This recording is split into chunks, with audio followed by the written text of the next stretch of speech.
How are you doing, Facebook? It's Leon Street here, and I'm streaming on two cameras just to let both of you know, just in case you think, is Leon looking at me or is Leon looking somewhere else? But I've actually got two cameras in front of me. And today's a bit special because I'm doing Whiteboard Wednesday, and although I'm not in front of the whiteboard today, I've still got the training ready for you guys. And the reason for that is I'm at home rather than in the office, and I still wanted to deliver this great training that I prepared today, and it'll last around about 10-15 minutes. And if you're not familiar, every Wednesday we do a free live training in our group Business Owner Elevation community.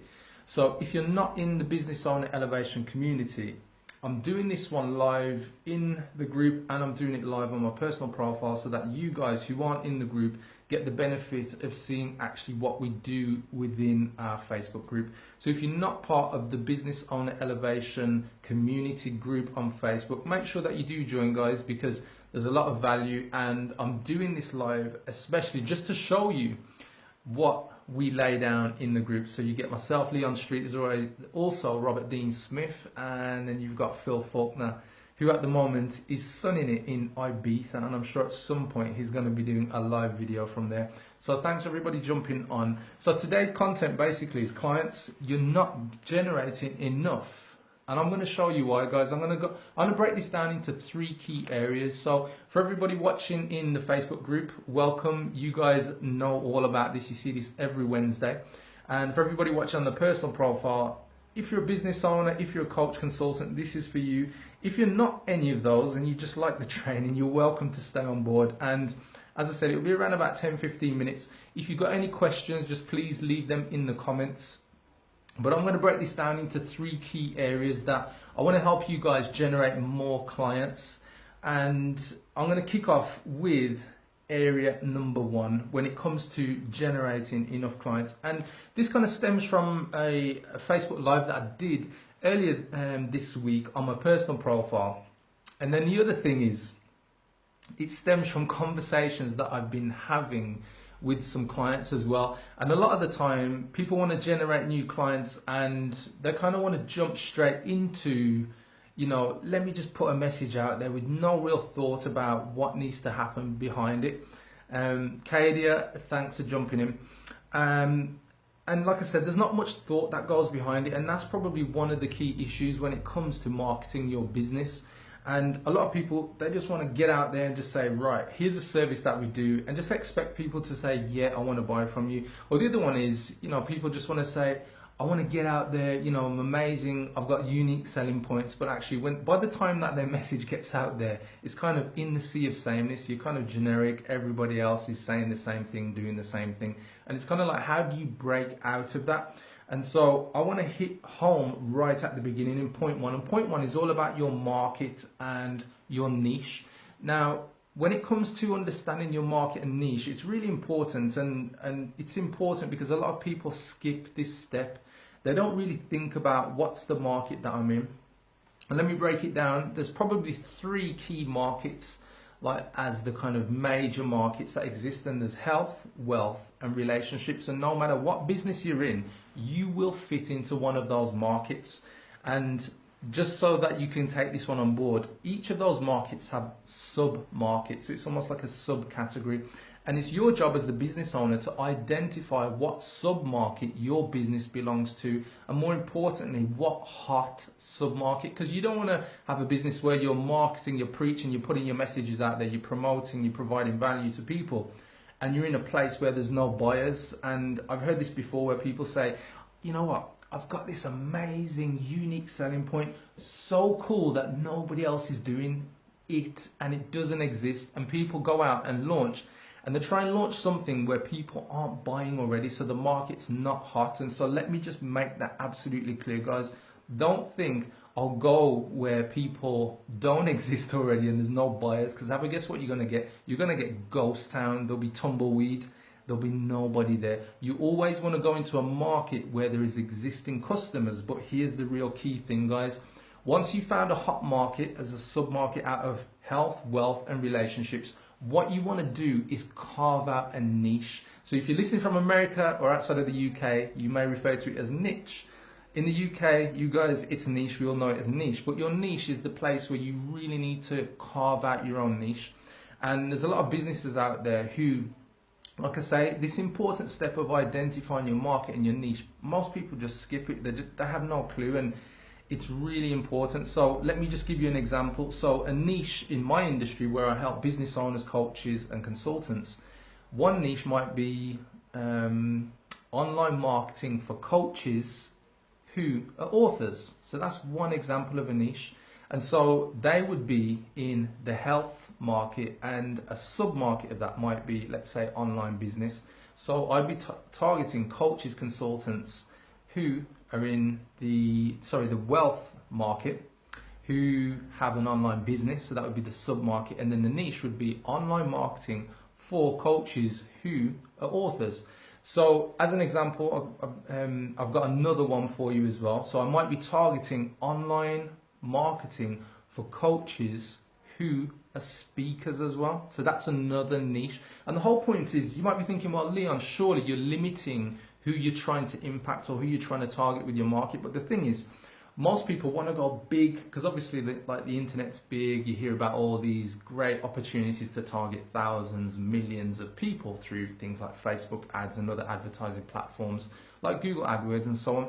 And you get caught up in the numbers, but what happens is that you haven't proven yourself in a niche where you're actually generating results, especially if you're kind of small and you're not really in the kind of mid six figures and you're trying to break out. And what I'm talking about is that you need to prove results to yourself in the sense of you have a proven marketing system. And so by identifying your market and clearly identifying your sub-market and then your niche, you're going to know who you're speaking to. And so I'm just going to go to a few comments now. So Reese is saying coaching for sports too. So as an example, for coaching for sports, Reese, I'm just going to come to yours. I would say that one fits in the health market, and you'd be looking at fitness coaching, yeah, and then your niche might be whatever the sport is.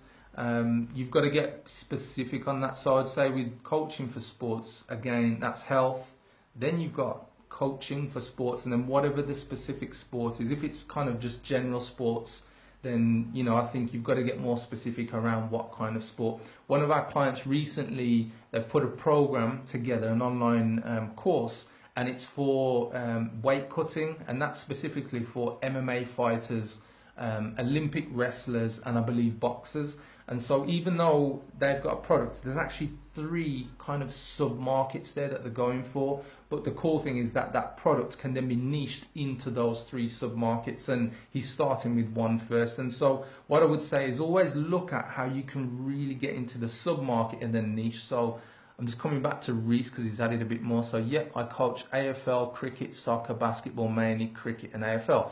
What I would be saying is, what is it that you coach specifically? Is it mindset? Is it more around diet? Is it more around the ability of an athlete to, I don't know, go up to the next level of whatever that may be? I think this is where you really got to go into then.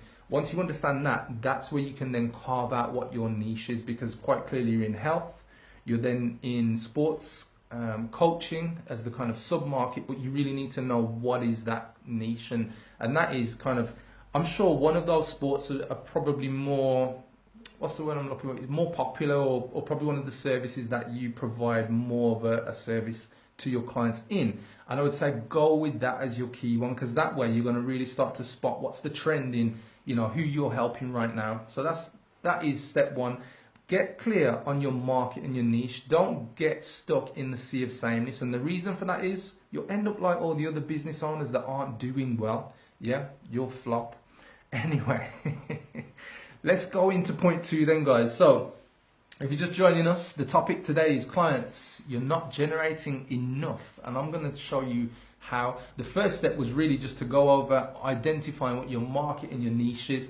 And I will say this again, guys, before I move on to point 2, it's really important. A lot of business owners, a lot of people out there skip this.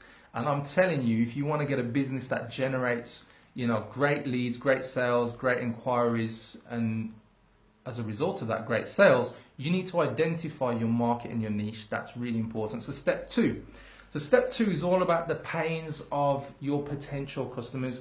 you've got to get into really the psychology. Yeah, you've got to get into the psychology of what your customer is going through before they become your customer.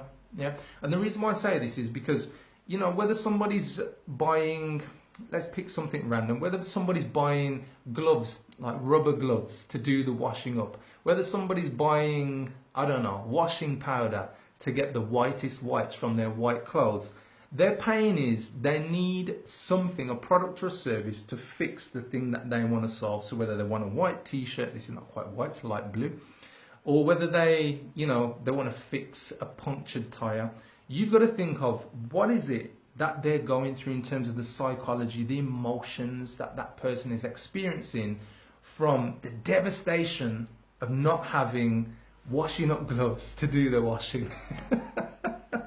But bear with me, guys, and I'm messing around here, but it's really important. The more you understand the fears of your customers, the more you understand the emotions that they're going through, this is really where you become powerful in your message. Because up until this point, I've just showed you, you've identified your market, you've identified your niche, yeah? And at this point now, we can start to say, right, this is the emotions that our client or potential client is going through before they become a customer. These are the pains or these are the problems that they're experiencing. Or it might be the flip, the reverse of that. It could be that these are the passions that my clients have in whatever the niche is that you've identified. And that's also a good one, because some people are drawn towards the carrot, you may say, yeah, and some people are drawn towards the stick. So it's kind of like passion and pain. And so you've got to identify within your target audience, what is it that kind of gets them triggered, yeah?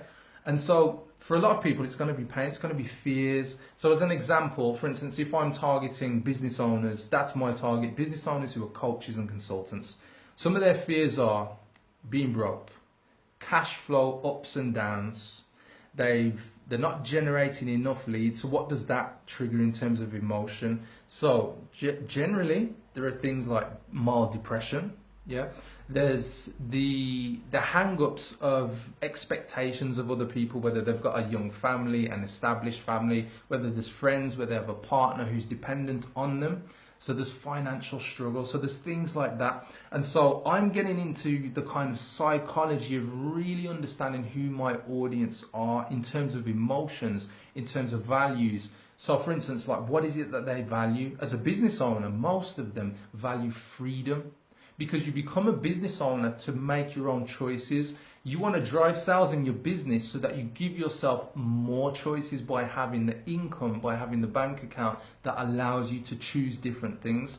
And so the more you tap into the pains, the passions, the emotions of what your clients are going through when, you know, they're faced with their biggest problem, whether it's lead generation, whether it's closing high ticket sales, whether it's Facebook ads, it's knowing what that pain is and then really diving into that, because this gives you the first steps in creating content. Because as an example, let's say you identified 5 to 10 pains about your customers. Those could be, as an example, a Facebook Live like I'm doing now.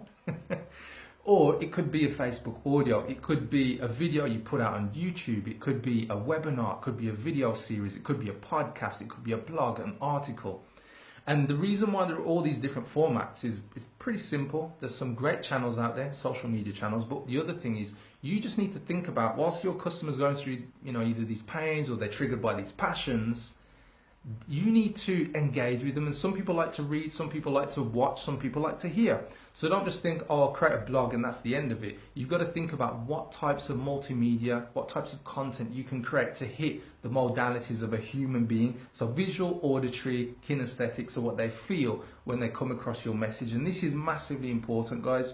So now you have the pains, you have the passions, you have the emotions in order to create content. So now off the back of it, start to list them down. And off of that, you can start to help people, because people, when it comes to the pains, when it comes to their passions, it's all about status. Can you make somebody move from this place of, you know, whether in a dark place, to a place where they think, actually, my status is going to be elevated, I'm in a happier place, rather than the risk of failure, risk of shame, risk of losing out in whatever way. And that's why point number 2 in what I'm talking about today, pains, identifying the pains and passions, is important.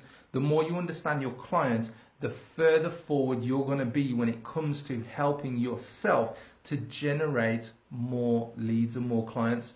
So point number 3, guys, and hopefully you followed where I've got to up until now. If you're just jumping on, and everybody watching this on replay, we'll just do a quick recap.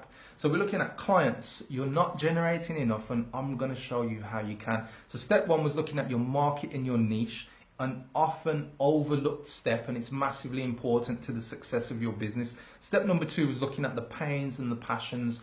So really getting into the emotions of your leads or the potential customers you'll have before they become a client. So let me just get on to point 3. So point 3, offer. What is it that you're going to offer your clients now? Now you understand what the pains or the passions are, the emotions that that customer is going through. You really need to think about what it is that you're going to offer them. And most people now, they'll get stuck into, right, I'm going to put my service in front of them. I'm going to tell them how great I am. And this is, it's crazy actually, because you put a service in front of people without really looking at the value. Now let me break this down, because there's actually two key parts to this that I want to get across to a lot of people, especially when, if you're in the process of putting a campaign together, any marketing, email, anything like that, and you're thinking like, I need to get out to my customers, I want you to understand that you've identified your customer now, you understand their passions and their pains, you understand your market, your niche. There are 2 different types of customers, and I just want to make this absolutely clear. There are actually more, but there's 2 I want to focus on. So there's the first type of customer who is experiencing either the problem, the pain, or they have this passion that they need to get a solution to right now. This is important. Those people are ready to buy.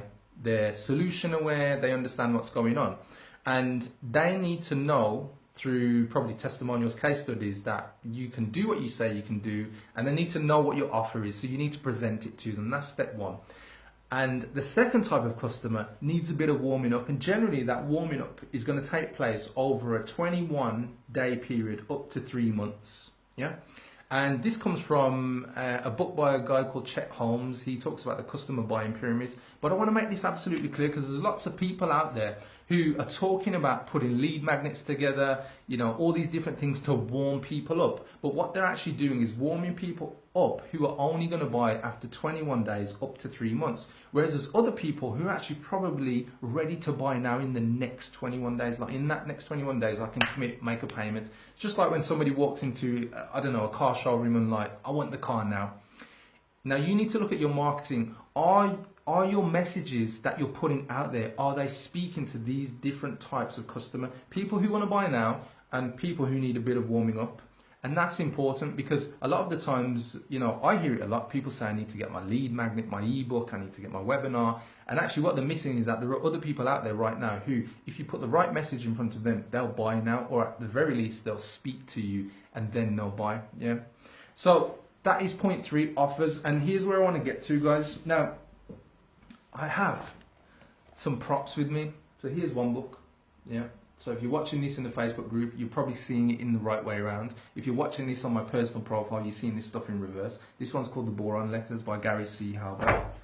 We then have this one called The Ultimate Sales Letter, and this is by Dan Kennedy. We then have this book here, Robert Bly, Copywriter's Handbook. We then have this other one called Scientific Advertising by Claude Hopkins. Remember me talking about psychology, emotions? So then we then have this book here called Influence, The Psychology of Persuasion by Robert Cialdini. We have this one, .com Secrets, quite famous right now, Russell Brunson. We have The Godfather, The Breakthrough Advertising by Gene Schwartz. There's another book here, Expert Secrets, Russell Brunson. And I'm going to get to why in a moment, guys. Copywriting Handbook, Gary Halbert. How to Write Good Advertisements by Mr. Victor Schwab. Now, why am I showing you these books, guys?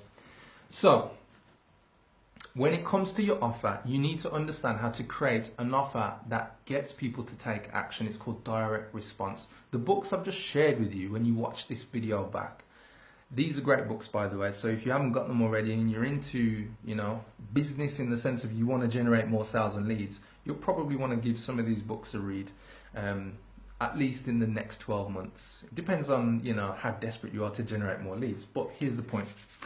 These are books out of my marketing toolbox. These are the things that I draw reference to, because over the years, these things have basically given me the strategy and the understanding of what must happen. So when I've rolled out my campaigns and then I've got results, I understand why. Direct response is the difference between somebody putting out a blog just to provide value compared to somebody who puts out an offer that tells a person to take an action, and knowing that you're either targeting people who are ready to buy right now compared to the other people who need a bit of warming up. And this is the final point, guys, and the reason why I want to leave this with you is because now you can take reflection and look at what marketing are you putting out there right now. Does your marketing only focus on the people who you need to warm up? Because if you're only warming people up, you're not actually getting them to a point where they're ready to buy right now and putting your offer in front of them. So I want to make sure that you guys understand there is a difference between just promoting, warming people up, compared to when you put a campaign together that is driven off the back of direct response marketing, where you get the person to take a direct response or a direct action whereby you can achieve a real result in the sense of getting a sale, getting somebody to opt in and move to that next level in your marketing funnel or your sales funnel. So that is my 3 tips today, guys, and I'm just going to recap. So if you've just joined, it was all about clients you're not generating enough, and I'm going to show you how. So we covered 3 key areas. It was understanding your market and niche. Number 2 was understanding pains and passions of your prospective clients. And number 3, your offer. What is it? And understanding what direct response is all about. Guys, if you found value in this, if you've got any questions, if you want help with your marketing strategy, then message me, reach out to me, and we can have a chat if you want to have a chat. If you've got a question, you can leave that below in the comments, and I'll come back to all of your comments a bit later once I've finished doing the stream. But otherwise, it's Leon Street from businessownerelevation.com. If you're watching in our Facebook group, awesome, it's Whiteboard Wednesday, but obviously I'm doing it live from home today. If you're watching this on my personal profile, I wanted to give you guys a taster of what our group members experience every Wednesday in the Business Owner Elevation community. If you want to get access to these trainings, there's at least another 8 to 10 that we've done previously that you can get access to. All you've got to do is join the Facebook group. It's Business Owner Elevation Community. If you type that into the search above, you'll get to the group. Click on join and one of the team will approve you into the group, where we break it down when it comes to solving your marketing problems and headaches if you're a coach or consultant. So once again, it's Leon Street, businessownerelevation.com. Thank you for watching. Have a great day and take care.